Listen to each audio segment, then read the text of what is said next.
हम बात कर रहे हैं एपीआई के राष्ट्रीय अध्यक्ष धीमान विजय मानकर साहब से। सर, हम आपको एक सवाल पूछना चाहते हैं। कौन, अतुल जी बोल रहे हैं ना? जी सर, मैं अतुल वैद्य बात कर रहा था। हाँ, बोलिए अतुल जी बोलिए। सर देखिए, आज इलेक्शन कमीशन ऑफ इंडिया ने चुनाव की घोषणा तो कर दी, डेट डिक्लेयर कर दिया है। और जैसा कि आपने पहले ही घोषित कर दिया था कि आप नागपुर से चुनाव लड़ना चाह रहे थे। तो सर, ये हमारा सवाल ये था कि आपको लोगों ने क्यों चुनना चाहिए, नागपुर लोकसभा से एक सांसद करके क्यों चुनना चाहिए, एक सवाल था। और सर, और उसी को लेकर एक सवाल था कि ये कितना सीरियस है, ये इलेक्शन कितना सीरियस है आपको संसद भेजने के लिए। देखिए अतुल जी, ये 13 को तारीख को हमने डिक्लेयर किया जी, ऑफिशियली प्रेस कॉन्फ्रेंस लेकर कि नागपुर जो लोकसभा है वहां से मैं फॉर्म डालूंगा जी, और यहाँ से जो है वो लोकसभा के लिए जो है वो एक सांसद के लिए जो है वो कॉन्टेस्ट करूंगा एज ए कैंडिडेट। ठीक है। और पिछले उसके 15-20 दिन से भी ज्यादा जो है, जब से ईवीएम के इशू के ऊपर सीरियस हमने लीगल स्टेप उठाई है, जो 13 फरवरी की जो बात है वहां से लेकर ही ये डेवलपमेंट्स जो है वो हो रहे हैं। और ये क्लियर था कि भाई ये शायद नागपुर से ही ये करना पड़ेगा सब चीजें जो है। अब सेकंड इशू ये है कि इसमें ये इलेक्शन क्यों सीरियस हो जाता है, क्योंकि ये जो अब जो डेवलपमेंट देश में जो हो रहे हैं, तो इसमें जो भी सही गलत होगा तो उसमें पार्लियामेंट के थ्रू ही किया जाएगा। क्योंकि आफ्टर ऑल आपको कहीं ना कहीं जो है वो उसको कॉन्स्टिट्यूशन लॉ के अंदर ही, चाहे आप सही कर रहे हो या गलत कर रहे हो, उसके अंदर ही बैठाना पड़ेगा। और ऐसा अभी बीजेपी इस तैयारी में है कि उसकी सीटें जो है वो एनडीए की 400 तक आ जाए। ठीक है, आएगी नहीं आएगी वो तो वक्त बताएगा कैसे अलायंसेस होते क्या होते हैं। पर किसी का सीट्स अगर बहुत ज्यादा वन साइडेड आ गई और किसी ने, कोई पॉलिटिकल पार्टी ने बहुत ज्यादा मैनिपुलेशन करने का सोचा कॉन्स्टिट्यूशन और लॉ में या वेरियस पॉलिसीज में, जैसे भी सीए आया है, तो इसी के आगे एनआरसी आएगा, एनपीआर और एनआरसी आएगा, इनमें सिटीजनशिप के इश्यूज आ जाएंगे, जिसमें माइनॉरिटीज के लोगों के साथ साथ जो है वो ट्राइबल्स के ऊपर इशू आएगा, शेड्यूल कास्ट के भी लोगों के ऊपर में इशू आ सकता है, बॉर्डरिंग जो स्टेट्स है उसके अंदर में, बाकी कम्युनिटीज पर भी आ सकता है। फिर उसके बाद में अभी वन कंट्री वन इलेक्शन आ रहा है ना, तो महिला रिजर्वेशन के साथ वन कंट्री वन इलेक्शन आएगा, तो बहुत सारा आपके इलेक्टोरल सिस्टम में जो है वो चेंजेस आएंगे। इसके अलावा बहुत सारे जो है वो इंस्टीट्यूशनल ऑलरेडी जो चीजों को अपने हाथ में लेने का प्रयास किया मोदी जी के जो कार्यकाल में बीजेपी गवर्नमेंट ने, तो ये चीजें और भी ज्यादा बढ़ सकती हैं। तो इस समय में संसद में ऐसा सांसद चाहिए जिसको सारी चीजों का स्टडी हो। यानी आपको यदि ह्यूमन राइट्स का स्टडी ना हो, आपको कॉन्स्टिट्यूशन का स्टडी ना हो, लॉ मेकिंग का स्टडी ना हो, पार्लियामेंट्री रूल्स जो है उसका स्टडी यदि ना हो, economics, finance, science and technology, political science and public administration और फॉरेन रिलेशंस का यदि स्टडी ना हो, इंटरनेशनल लॉ का यदि आपको स्टडी ना हो, तो आप कितने भी अच्छे व्यक्ति हो, मैं ये नहीं कहता हूँ कि कोई और व्यक्ति अच्छा नहीं होगा, या लोकतंत्र में तो हर एक को जो है वो चुनाव कंटेस्ट करने का जो है वो अधिकार है, लेकिन अगर ऐसा व्यक्ति अगर मान लीजिए चुनकर चले गए जिसको ये चीजें डिटेल में नहीं मालूम, तो वो पार्लियामेंट में जाएगा, वो कोशिश करेगा, लेकिन उसको जो इफेक्टिव रिजल्ट लाना है वो नहीं ला पाएगा। तो इसलिए ये जो 2024 का जो चुनाव है वो इस लिहाज से इम्पोर्टेंट हो जाता है कि ऐसे सांसद को चुना जाए जिसको इसकी डिटेल्स मालूम है। और मेरे विषय में ऑलरेडी लोगों को ये चीज मालूम है।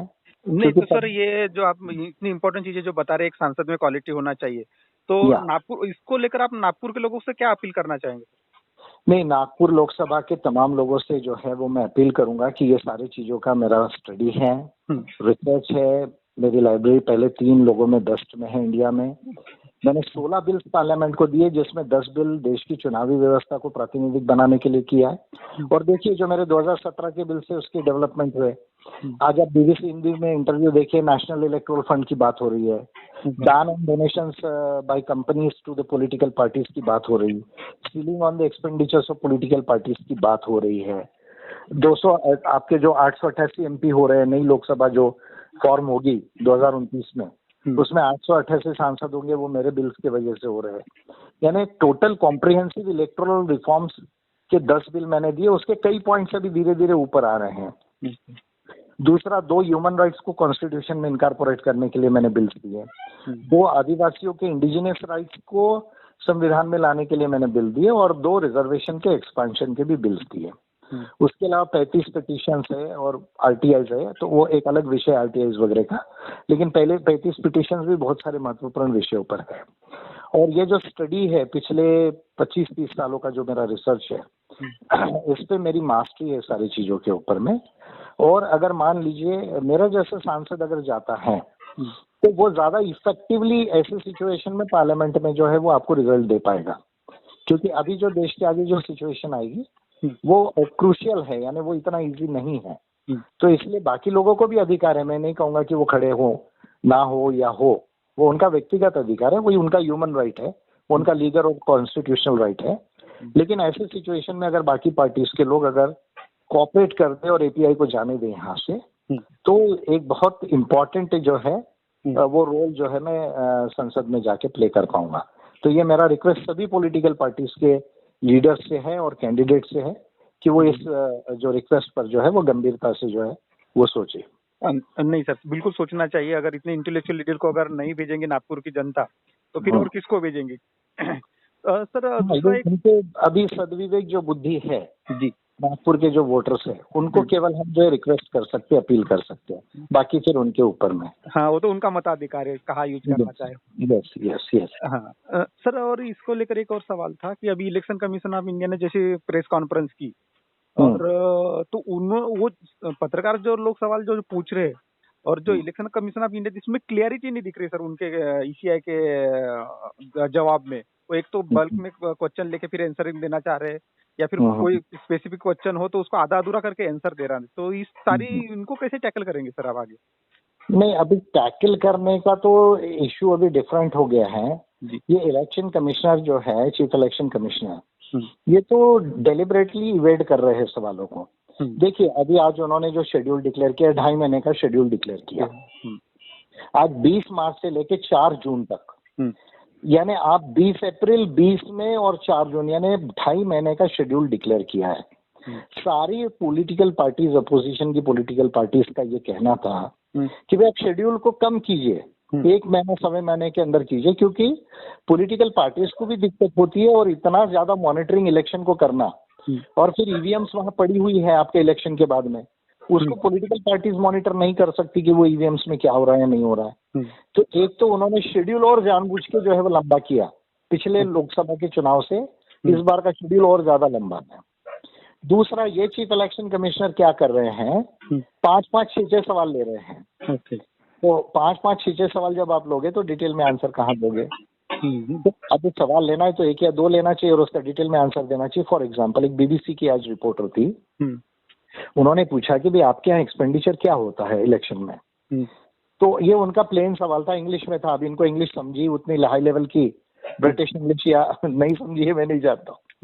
तो इन्होंने क्या किया, चीफ इलेक्शन कमिश्नर ने, जो कैंडिडेट की जो सीलिंग है 90 लाख की, वो बता दिया उनको कि हमारे यहाँ 90 लाख तक स्पेंड कर सकता है कैंडिडेट। अब ये कितना अवास्तविक है अतुल जी?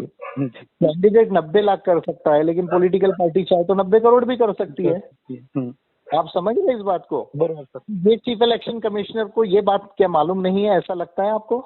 नहीं, उनको हाँ, तो उन्होंने ये कर रहे, हाँ, मिसगाइड कर रहे हैं। मैं वही तो कह रहा हूँ कि वो मिसलीड कर रहे हैं। अच्छा, दूसरी बात जो है वो एक कोई तमिलनाडु के जो है पत्रकार थे, उन्होंने कोई स्पेसिफिक कॉन्स्टिट्यूएंसी भी बताई, और उन्होंने कहा कि ये कॉन्स्टिट्यूएंसी के कैंडिडेट ने बहुत ज्यादा कैश जो है वो खर्चा किया था जो लिमिट्स के बाहर है, और कैश सीज हुई, पकड़ी गई। उसके बाद आप लोगों ने क्या एक्शन लिया वो आज तक क्लियर नहीं है, और फिर आप कह रहे कि फिर से हम इस इलेक्शन में ये सब लोग रोकेंगे। तो आप क्या एक्शन लेते, कैसे एक्शन लेते, ये क्लियर जो है वो नहीं आप बताइए। तो उसका भी आंसर उन्होंने डिटेल में नहीं दिया। उन्होंने कहा नहीं ठीक है, हम देखेंगे, हम करेंगे, आपने आश्वस्त रहे। एक कोई कैंडिडेट ही उधर शायद 2 बार 3 बार उनका फॉर्म रिजेक्ट हुआ है, तो वो वहां पर गुस्से में भी बोल रहे थे कि भाई आपने रिटर्निंग ऑफिसर्स को ऐसे पावर दे दिए कि वो किसी के भी फॉर्म रिजेक्ट कर देते हैं, तो आप कैसे ये पावर्स दिए? आप प्रॉपर अमेंडमेंट कीजिए आपके लॉ के अंदर में, समझ रहे हैं? तो उनका भी आंसर नहीं दिया। तो ये क्या है कि इज एवेडिंग। और सबसे महत्वपूर्ण तो अतुल जी शायद ईवीएम के ऊपर में आपने उनके जो जवाब है आपने वो देखा क्या ईवीएम के ऊपर में उनका क्या? नहीं सर, मैं वो उतना देख नहीं पाया। हाँ, ईवीएम के ऊपर में अतुल जी ऐसा है कि फिर से उनको पूछा कि भाई ईवीएम के ऊपर, तो ये चुनाव तो ईवीएम से ही हो रहा है, ये तो आज क्लियर हो गया। हाँ। अब बार बार वही बात करेगी, 100 क्वेश्चन एंड आंसर्स, 40 जो डिसीजंस है कोर्ट्स के। भाई ये इम्पोर्टेंट बात है कि मैंने जो पिटिशन बनाई जैसे, तो मैंने पिटिशन जो बनाई ये सारा स्टडी करके ही बनाया है। बरोबर सर। और ये सारा स्टडी करके मैं ये बात को क्लियरली कह रहा हूँ कि इंफॉर्मेशन टेक्नोलॉजी एक्ट में ये कंप्यूटर है, और इंफॉर्मेशन टेक्नोलॉजी एक्ट के अंदर में जो एग्रीमेंट्स है, सर्टिफिकेशंस है, लाइसेंसेस है, समझ रहे हैं, इलेक्ट्रॉनिक प्रोसीजर्स एंड प्रैक्टिसेस है, ऑडिट लॉग्स एंड ट्रेल्स है, ये तमाम चीजों के जो डॉक्यूमेंटेशन है या प्रोसीजर्स है, वो ये election commission of India follow नहीं कर रहा है। ओके। और जितने भी सुप्रीम कोर्ट हो या हाई कोर्ट ने जो डिसीजंस दिए हैं, अभी तक इंफॉर्मेशन टेक्नोलॉजी एक्ट के अंदर में केस ही नहीं हुई है इंडिया के अंदर में जो है वो, यानी इंफॉर्मेशन टेक्नोलॉजी एक्ट में केस ही नहीं हुई है, इस पे ये डिसीजन ही नहीं हुआ है कि ये एक्ट जो है इस पर अप्लाई होता है और ये चीजें फॉलो होना चाहिए, ऐसा किसी ने केस ही आज तक नहीं लेकर दिया। तो जब केस ही जब नहीं लेकर गया है कोई, तो फिर जो है उसका डिसीजन ही नहीं आया। भले ही केस डिसीजन, छोटे छोटे डिसीजन दिए होंगे कोर्ट्स ने, लेकिन न्यू फैक्ट्स अगर आ रहे हैं, न्यू क्वेश्चंस ऑफ लॉ आ रहे हैं, तो वो तो केस अलग होगी ना। हाँ, बरोबर सर।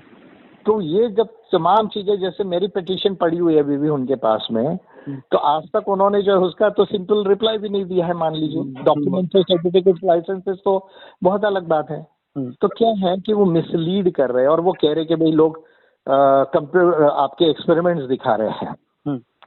वो एक्सपेरिमेंट अभी जैसे जो गुजरात के कुछ साथी थे, उन्होंने वो एक्सपेरिमेंट्स दिखाए कि वीवीपैट जैसी मशीन उन्होंने अपना मॉडल बनाया, क्योंकि आप तो मशीन दे नहीं रहे ना लोगों को एक्सपेरिमेंट करने के लिए। बरोबर सर। तो उन्होंने जो है, कोई गुजरात से है वो साथी, और उन्होंने पब्लिक डेमोन्स्ट्रेशन कई जगह दिए, दिल्ली में दिए, कई बहुत जगह दिए कि आप एचडी बटन दबाते हैं तो पर्ची जो है एक की निकलेगी, बाहर एक की दिखेगी और अंदर दूसरे की निकल सकती है। और सेम वोट जो है उधर रिकॉर्ड, यानी सपोज आप अगर वोट देते तो पर्ची कोर्ट की दिखेगी आपको, अगर कोर्ट को वोट दिया तो। और अंदर हो सकता है कमल की पर्ची प्रिंट हो बैलेट उसके अंदर में, वीवीपैट के बॉक्स में, और सेम जो है कमल को वोट जा सकता है। इस तरह का प्रोग्रामिंग किया जा सकता है। तो वो अपने मशीन्स पे डेमो दिखा रहे हैं। वो क्यों दिखा रहे हैं अपने मशीन्स पर डेमो? क्योंकि इलेक्शन कमीशन तो अपनी मशीन दे ही नहीं रहा ना एक्सपेरिमेंट के लिए। बरोबर। तो उनको जो है वो मॉक कर रहे थे वो, कि भाई आजकल बहुत एक्सपर्ट्स इस तरह से आए हैं। भाई फिर आप अगर इतना एक्सपर्टीज है आपके अंदर और आपको इतना कॉन्फिडेंस है अपनी खुद की मशीन पर, तो एक्सपेरिमेंट के लिए, जिसको साइंटिफिक एक्सपेरिमेंट कहा जाता है, उसके लिए क्यों आपने ओपनली जो है वो बाकी कंप्यूटर साइंटिस्ट जो है देश के, उनके आगे क्यों नहीं लाया? भाई आपको एक मशीन, दो मशीन पे एक्सपेरिमेंट करने के लिए देने के लिए क्या दिक्कत थी? बरोबर। टेक्निकल एक्सपर्ट कमेटी को आप पूछते हैं, जहां पर आप कहते कि वो कंप्यूटर के एक्सपर्ट्स है, लेकिन कोई 100% तो सारे टेक्निकल एक्सपर्ट्स जो देश के जो है वो आपकी टेक्निकल एक्सपर्ट कमेटी में नहीं है ना।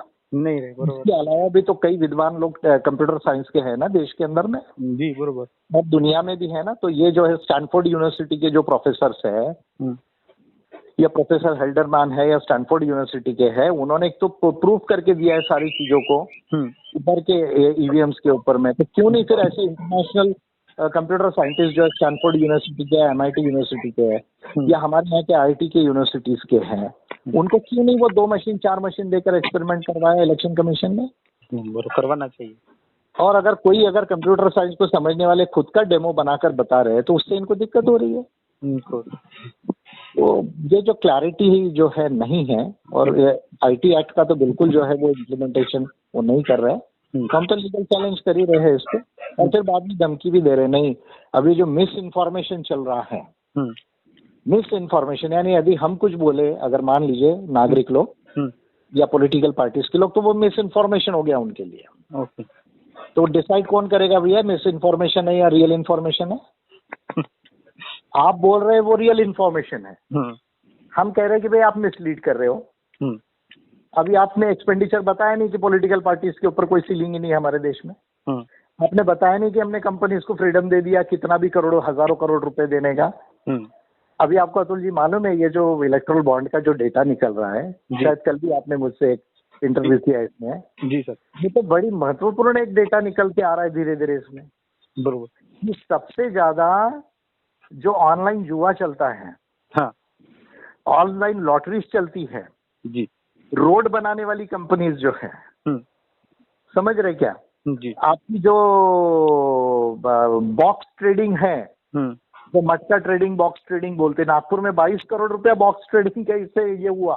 22 करोड़ रुपया जो है, और उसके ऊपर में छापे पड़े पहले गवर्नमेंट एजेंसीज के, और उसके बाद में उन्होंने डोनेट किया है। बरोबर, माइनिंग कंपनी है, रोड वाली कंपनी से। यानी आज जो है, जो कहते थे 56 इंच वाले की ना खाऊंगा ना खाने दूंगा, तो आज ऐसा हो रहा है कि मैंने खाया नहीं खाया ये तो हम नहीं बोल सकते, पर आप सब खाइए, कोई दिक्कत नहीं है। आप, मुझे याद है छत्तीसगढ़ में महादेव ऐप का इश्यू आया था जी, बरोबर। तो यही जाके कह रहे थे कि नहीं, महादेव का भी नाम इन्होंने जो है वो नहीं छोड़ा, और वो ऑनलाइन गेमिंग का इशू था, वो ऑनलाइन जुए का ही, वो महादेव ऐप का ये था। बरोबर। आज आपके निकल रहे हैं इतने जो है, ऑनलाइन लॉटरी, ऑनलाइन गेमिंग, समझ रहे हैं, बॉक्स ट्रेडिंग, ये सब जो निकल रहे हैं, तो आप बताइए ना, अभी आप ये इतना करप्शन जो है, तो अगर बीजेपी को कोई कह दे कि जो है, जैसे वो नाम रखते दूसरे पार्टियों का कि ये भ्रष्टाचारी जुआरी पार्टी है, अगर ऐसा कोई कह दे तो फिर उनको बुरा नहीं लगना चाहिए। बी फॉर भ्रष्टाचारी, जे फॉर जुआरी एंड पी फॉर पार्टी, ऐसा कोई नामकरण कर सकता है उनका? बिल्कुल कर सकता है सर। तो ये जो सब हो रहा है, मैं समझता हूँ कि ये फेयरनेस नहीं है, बट इन सिचुएशंस में हमको बेस्ट करना है, और इसलिए मैं कह रहा हूँ कि अगर मेरे जैसा जो सब चीजों को जानता है, अगर वो सांसद जाएगा तो ज्यादा इफेक्टिवली काम कर सकता है। ठीक है, तो मेरी विनती रहेगी सभी लोगों से कि इस साल जरूर सोचे, नागपुर से पर्टिकुलरली जो पार्टीज यहाँ कॉन्टेस्ट करना चाह रही है कि वो जो है एपीआई को सपोर्ट करे, और जो है मुझे सांसद जाने के लिए जो है वो कोऑपरेट करे, बिल्कुल सांसद जाने के लिए। ओके अतुल जी, ओके, चलिए, thank you thank you sir.